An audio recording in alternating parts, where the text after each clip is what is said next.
My name is Fred Mauli Digby and I'm from Accra, Ghana. I'm 30 years old and the CEO of Heal the World. We make beautiful bespoke leather shoes and we're into social empowerment. This is my workshop and I'm operating from the garage of my home. I started the business with my own money, my own personal savings. But even way before using money, I bought a lot of books on startups. So I did my research for about a year and a half before meticulously taking money and investing in the business. I was working in the bank and I was not happy with my surroundings.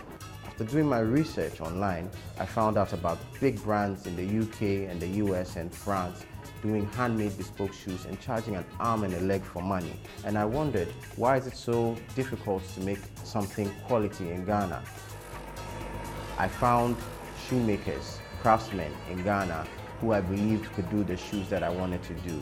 I had to source for materials externally and I had to buy machines and so on and so forth. When we started this business in 2011, there was no one even close to doing what we wanted to do on the market.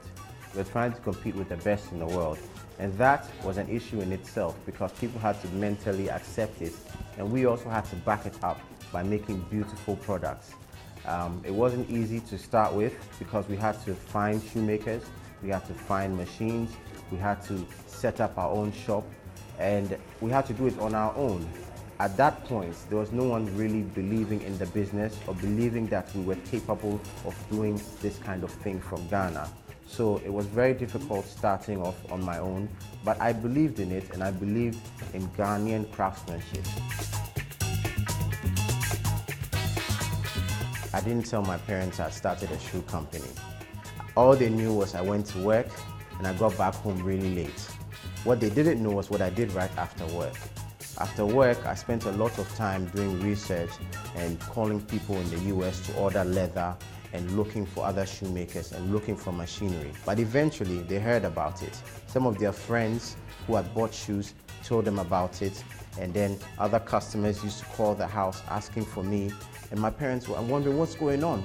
But if I told them I wanted to take on the biggest shoe companies in the world, they would think I was crazy. There's an expression. They say seeing is believing, but for some people like us, for entrepreneurs like us, believing is seeing. And I believed that Heal the World would come into manifestation.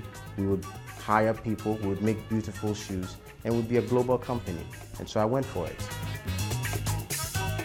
A banker turned shoemaker turned economist, all within 1 year. I couldn't believe it. The thing that happened that really let me know what I was doing was special was when Bergdorf Goodman sent us an email inquiring about our shoes and our prices and whatnot. This was a big deal because these guys pulled Louis Vuitton, Prada, Chanel, and us here in Ghana, in Accra, in West Africa. Someone has seen us and said they're interested in stocking our products. When that happened, we knew the sky was the limit. We knew we were gone.